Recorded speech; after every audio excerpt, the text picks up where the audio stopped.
Hi, this is the third video where I am showing you how to bead your own baseball cap. I want to cover in this video some of the finishing touches some of the things that you need to know for the finishing touches on your hat. Where the bill meets the top of the front of the hat, you get this odd triangle shape. So you're not going to be able to fit the full design from the underside to the top side of the hat.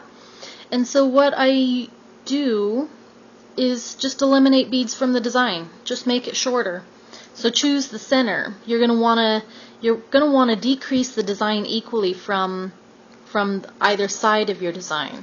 So in this case, I'm leaving out 2 beads, and I'm leaving out the 2 beads on the end. So this orange one here and that orange, and the orange one that would be on the underside. So now with 17 instead of 19 beads, I'm going to string it just like I did before, and I like to pull this back just a little bit, the fold, so that I can get my needle and I can kind of hide my last bead a little bit under the edge of it. And I do the same thing with here underneath. And then I bring it up and I stitch it just as normal. And I already have a row on here. But then you just tighten it. Remember, I like to cinch it. If I pull this way, I tighten the row before, and when I pull with it this way, I tighten the last row that I've done. And again, I like to put my thumb where I want the beads to end up. In this case, it's not next to the last ones, it's the one before it. So see, I'm not here, I am just over that one bead. Okay? And then you just continue that to the end. It usually works out so that this row has 2 beads less than this row.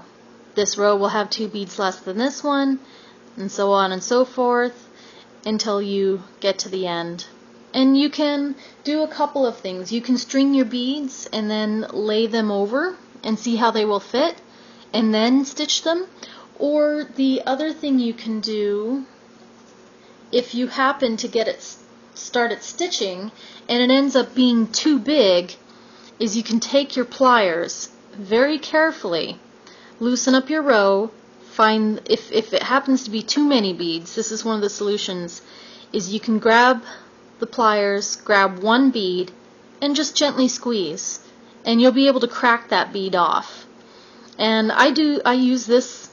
I cheat all the time throughout the rest of my design. If I accidentally pick up one too many beads, you can do that. It doesn't work, obviously, if you pick up one too few beads, because you can't really add a bead in once you've forgotten it. You just have to kind of undo and add it back in.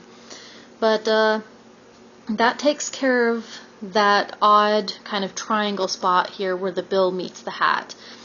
Now, for a finishing touch, I've not done this on previous hats, but I'm doing it on this one. Let me see if I can get a shot of it here. Might not have enough light, really.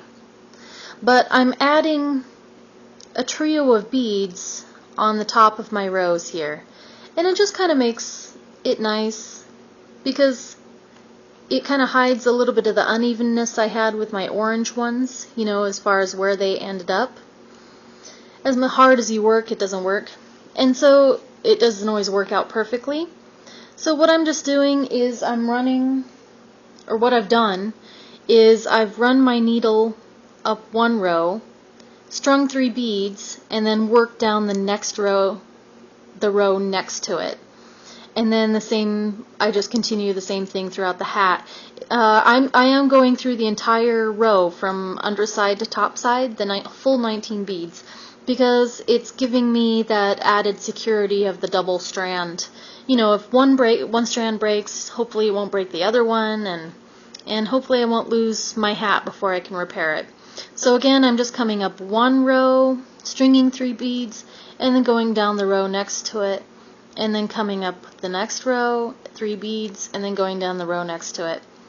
And then it's just hopefully you can see it. I'm sorry, I wish I had a better camera, a better light. But you can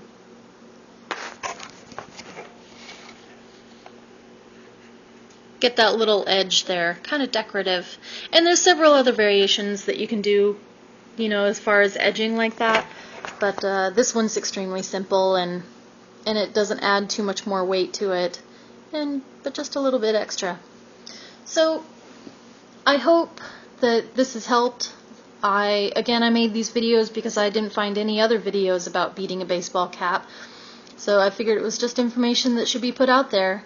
I know there are other ways to do it, and again, I will welcome any questions or constructive criticism or comments, or if you have any ideas, you know, other ideas that are similar to this, I'd love to hear them. So post those below. I'm pretty good about keeping track of those.